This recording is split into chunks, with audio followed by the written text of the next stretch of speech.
That's the hard one to do, but get around good people there. No matter what, they're going to be able to speak the truth to you and help you out.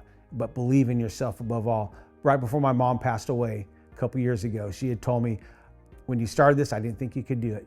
She goes, but you proved me wrong. She goes, I must say I'm proud of you. This is Small Business Celebration, where we introduce you to successful small business owners at their place of business so that you can learn something that you can use today to grow a strong and profitable business and get your next big breakthrough. Welcome to another fantastic episode of Small Business Celebration. This week we're going to be talking about techs who sell. Yes, your technicians who can do very simple techniques to help sell and grow your business. We're also going to be talking about those creepy crawlies that keep showing up. Maybe it's an indication about the operations or what's not working right for your business. And to guide us this week is Arvizu, the owner of Alpha Exterminators. Welcome to Small Business Celebration. Thank you. Glad to be here. And for Visioneers who don't know who you are, who are you and what is it that you do? My name is Arvizu, and I own Alpha Exterminators. We do commercial and residential pest control. This doesn't look like your office. No. Where are we? We are at Modern GG Gallery. Modern GG Gallery, an ultra-modern art gallery located in downtown Bakersfield, California, featuring the artworks of modern abstract artist Johnny Ramos. Whether you're looking for artwork for your office, your home, or a postcard you can send as a thank you note, go to Modern GG Gallery, located at 918th Street in Bakersfield, or give them a call at 661-840-8729, or email them at art@moderngg.com today. You did not wake up one morning and say, I'm going to kill bugs for a living. No, I did not. How'd you end up in this business? A good friend, Brian Fish. Who was just on the show.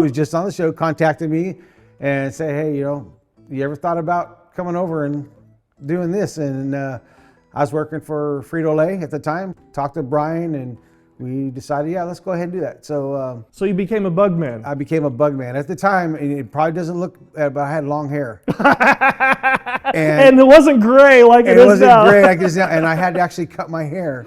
Oh, no. To come work, because you got to, working in a warehouse, don't matter what you look like. Right. Being out with public, it does. Well, and especially sometimes you have to wear a mask or a respirator, and it has to seal, right? It has to seal, yes. So you couldn't get away with wearing one now? No. Is that why you have the beard, so you don't have to go out in the field? That's it. Yeah, exactly. Oh, we actually now we have full face shields that the guys wear, so their whole faces. So if they have one or not, it's going to be covered. What prompted you to open your own shingle? Because you had been an employee your entire life. I'd seen the part of it. You go out and sometimes customers, they're just numbers in the wheels in the cog in the wheel, whatever saying is. Right. Just to see the way some of the customers were treated, it was like, we can do better. Took the giant step one day and said, I'm gonna do this.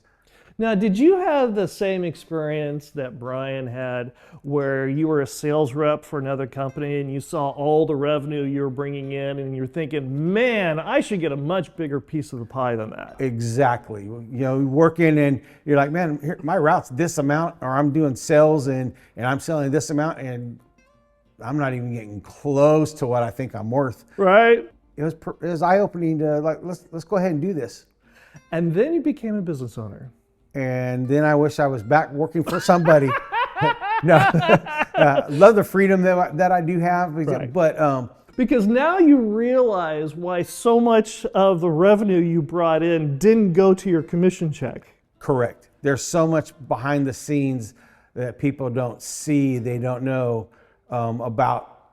Just pest everything. Control, just everything in what a business goes through. They don't see the insurances and all of that stuff that we have to take care of. Right. And then when you bring on employees, your part of the pie gets a lot smaller. I tell the guys, I don't get paid till you're paid and all the bills are paid. Right. Then I get something. When you started your business, you were strictly residential. Strictly residential. Why did you make the bridge to go into commercial and reach out to business owners?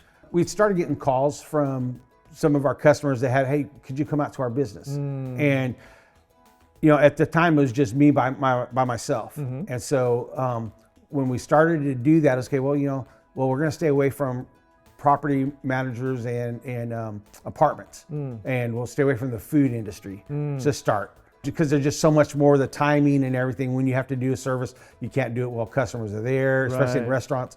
So we decided, we'll start off small. We'll do light commercials, so warehouses and gas stations and automotive places. And so we started picking up some of those from our customers, their businesses, and then seeing how much more we could get. Your growth stemmed from talking to your already residential customers who are also business owners. Correct. How did you parlay that in the conversation of, we're doing your house, and oh, by the way, that was the thing, hey, we're taking care of your house. You like what we're doing? Right. We could do the same thing for your business.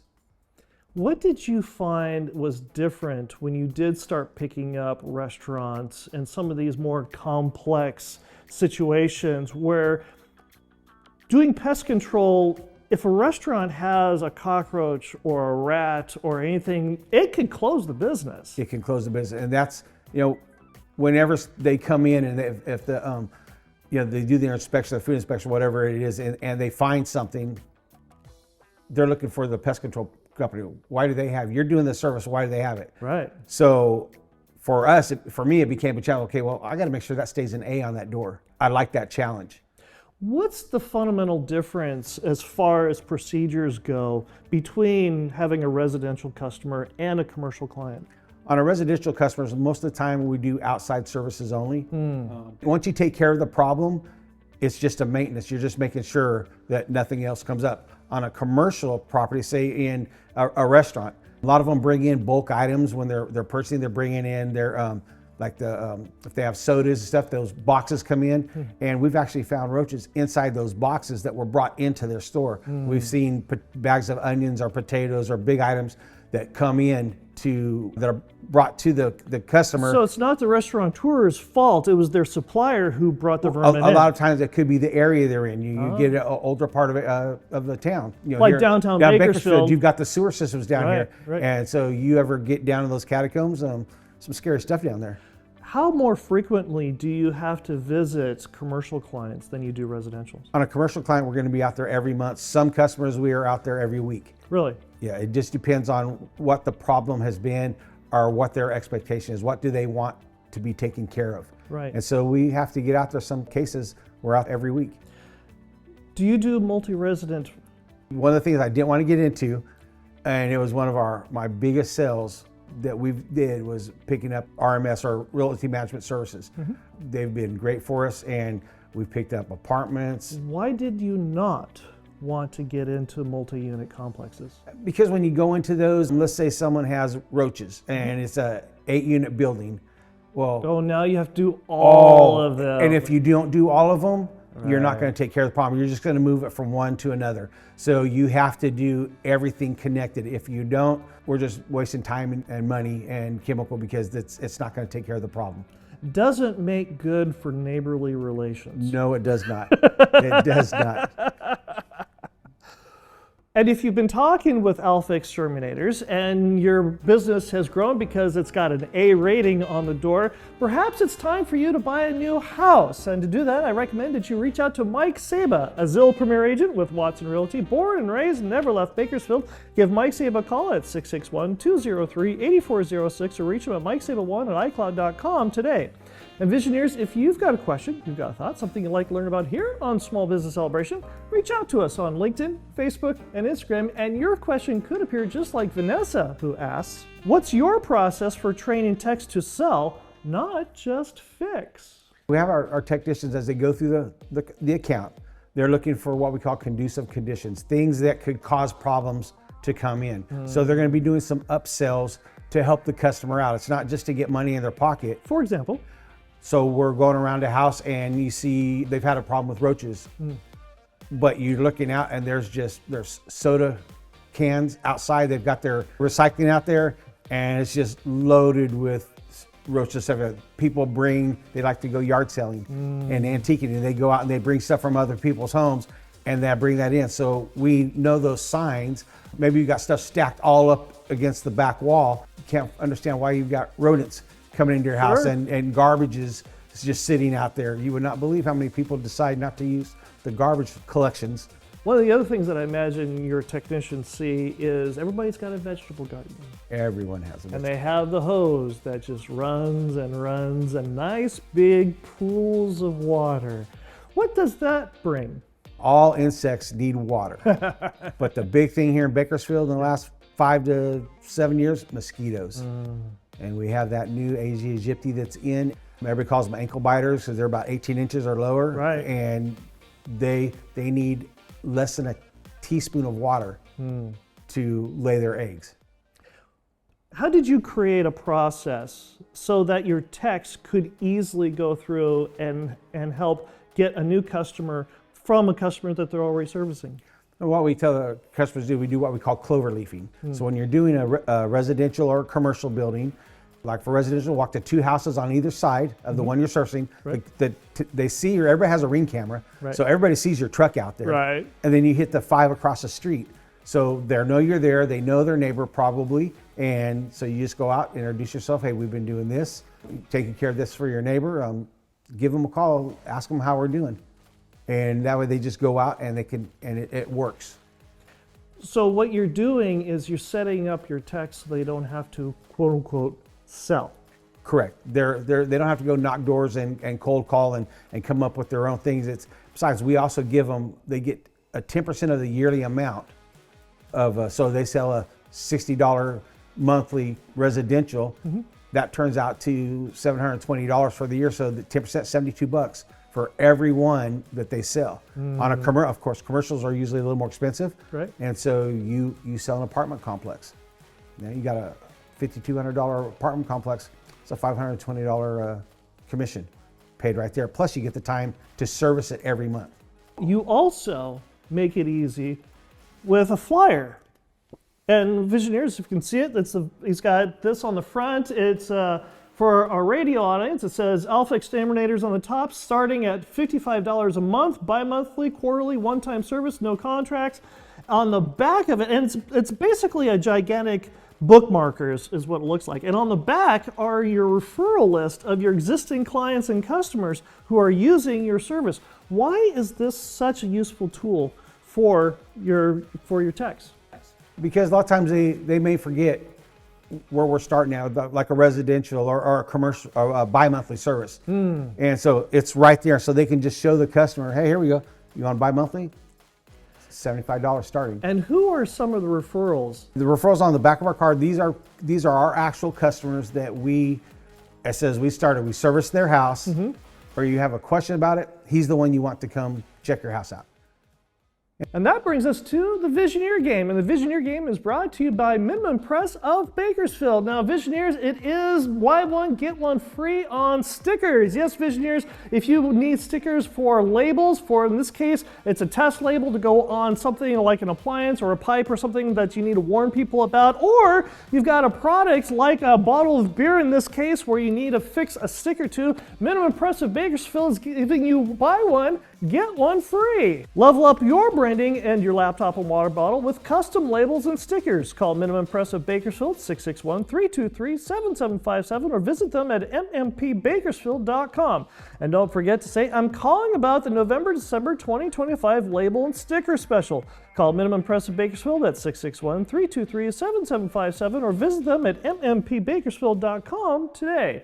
And Visioneers, if you're not familiar with the way the Visioneer Game works, I have a random word generator here on my phone. I have no idea what the random word the generator is going to create, but more importantly, neither does our guest. And our guest has to take each of 3 words that I give him and somehow associate each word with his business. Now, Ron, you do realize that if you get any of these 3 words wrong, the entire world is going to be overrun with cockroaches, fleas, ticks, gnats, rats, everything, and we're not going to be able to function, all because you didn't get any of these words right. I will do my best. All right, your first word is limit. In the pest control service, we want to limit the number of services we have to do at your home. The less time we're there, that means we're doing our job right. Nice, that's 1 for 1. Well done, you. Okay, your second word is system. At Alpha Exterminators, we have a system set up to take care of each and every account individually. You're not just one copy paste. Each account has a system that was made specifically for them. Nice. That's 2 for 2. Well done, you. It all comes down to this. If you get this one wrong, it's all for naught. Are you ready? I'll do my best. Dictionary. I saved the easy one for last. Thank you. I really appreciate that. In Alpha Exterminators, there's a lot of big words in chemicals and casts of insects. So sometimes we have to pull out the dictionary so we can get that pronunciation done right for you, so you know exactly what you're dealing with. Nice. That's wonderful. 3 for 3. Well done, you. Well, now the whole world is safe now because of you. I feel so good. And because you've had this life-changing moment and saved the world, who would you like to thank? I'd like to thank my good friend Brian Fish. I don't know. He got you onto the show. Are you sure you want to thank him? I want to thank him. Great guy, great friend. He's more than a friend, he's a brother. How did you meet Brian? I met Brian through the church that we went to. We have this thing called it was like a winter conference and a harvest party. I met Brian out on the football field of the harvest party. As before dinner, we went out with all the guys playing football, and everybody was like, "Hey, that's that Brian Fish guy. We got to take care of him." And that's where it started. A couple years later, we ended up at the same church. Man, that was a long time ago. And he suckered you into the pest control business. He suckered me into the pest control. I was eating chips at Frito-Lay on lunch, and I came over to work with him and started bringing roaches home instead of chips. My good buddy. And that brings us to our second Visioneer question, which is also brought to you by Mike Saba, a Zillow Premier agent with Watson Realty, selling Bakersfield homes since 1992. Give Mike Saba a call at 661-203-8406 or reach him at mikesaba1 at icloud.com today. And this question comes from Jay, who asks, what do signs of infestation say about your system or processes? Because I imagine when you go into a business or a commercial account and they're saying, Ron, where did these bugs come from? Where did these roaches come from? You come every week. What that tells us is, what does the sanitation look like? Are we cleaning like we say we do? Are we taking the trash out? Are we bringing insects in when you're not expecting things from vendors that you don't know? Well, you mentioned in the first segment that sometimes, like with a restaurant, somebody who'll bring in onions will bring bugs with them. Yeah, so they have bulk items, especially anyone that uses a lot of those potatoes, beans, onions. They bring that in. They're inside those bags. So when they bring them in, they come in with the. So you get the call, and suddenly somebody has, let's say, rats for whatever reason. How do you sit down and investigate that business and go through figuring out how the rats got in the first place when they haven't had a rat problem for months, if not years? If it's something like that where it just came in, we're going to look at access points. How did they get in? Where are they at? How did they get there? Did they chew a hole through piping? Did they come up through an electrical, or when the electrical outlets on the outside, is it been taken off? Are there doors sealed? There's many ways that a rodent can get in. So we're going to look at we're going to inspect the whole building. But one of the things that's also telling, though, is how a business operates. What are you looking for in the operations of a business where you sit there and go, that's it, that's how the bugs are getting in? That's going to be, the biggest thing is going to be the sanitation. Is it being cleaned? If something's being brought in, are they cleaning to take care of it? All insects need 3 things: water, food, and harborage. And if any of those 3 things are there, that means that something's not being done to take care of those. What's harborage? Harborage is where they're going to nest at. So it could be in boxes, it can be in the attic, in the insulation with rodents. It could be inside stoves for roaches, inside the refrigerators, around the motors, water coolers. There's a lot of different places that they're going to nest at. That's why we do a complete inspection to find out what's going on, how they're getting in there. Because once they've got in there, we've got to find those spots. Let's take, for example, a business that doesn't deal with food, okay? And yet, they're getting bugs that are coming into the office. What are you looking for as far as systems goes to say that's how they're getting in when they weren't before? Again, it could be something being brought in, someone bringing it from their home. Oh. Bed bugs, for example. Someone has them. Even if they don't know it? Even if they don't know. Oh, okay. They could they bring a backpack in and out. They have that backpack, they take it to work with them. They set it down at their desk. It goes through. They could have them on them and not even notice. They sit down in their chair, whatever. So there's things like that. Again, on the business too, are there access points that they're getting in? Are the doors sealed? If you can look out a door and see light, insects can get in. I love asking this question, especially to bug guys. Tell me your favorite horror story. And please try not to gross our audience up, please. Well, got a call of a house they were inspecting. And during the summer, we have a summer sales program come in. And they called us on this house. So went over to take a look at it because they said it was bad. Michael, this was the worst thing I've ever seen in my life. How so? There were, as soon as I got to the door, I could smell the smell of roaches. Oh no. But not only roaches, we smelled dog urine and feces that was coming through the door. When the door is open, roaches dropped right from the front door.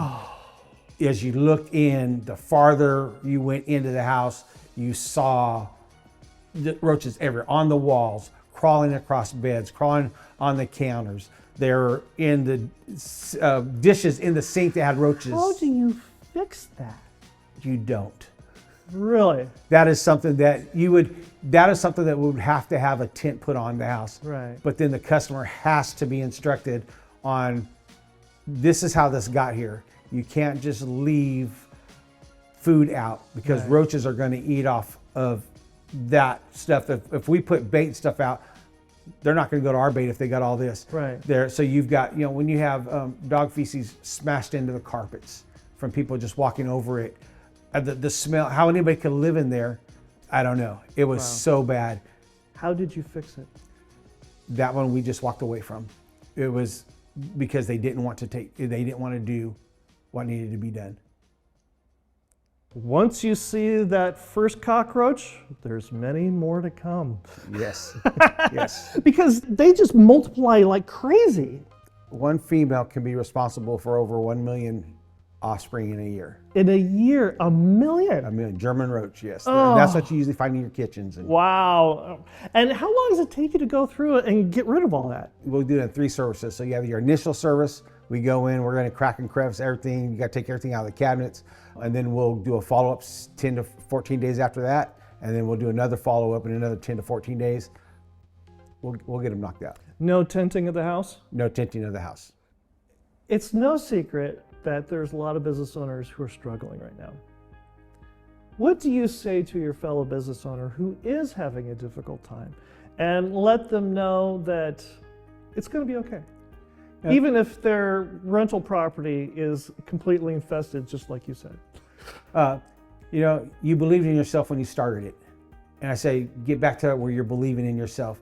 It's very hard to start looking down on, man, I made this bad decision or I made that bad decision. But believe in yourself, surround yourself with good people that are going to encourage you and lift you up, and surround yourself with people who aren't going to be afraid to tell you, hey, you're doing this, you might want to look at that. That's the hard one to do, but get around good people that, no matter what, they're going to be able to speak the truth to you and help you out. But believe in yourself above all. Right before my mom passed away a couple years ago, she had told me, when you started this, I didn't think you could do it. She goes, but you proved me wrong. She goes, I must say I'm proud of you. Ron, this has been a real treat. Thank you for joining us here on Small Business Celebration. Well, thank you for having me. It's been a great, great time. Thank you. And if Visioneers want to get in touch with you, how do they do that? Just give us a call at 661-703-1553 or look for us on the web at alphaexterminators.net. And I'll be right back with my final thought. People want to know your why.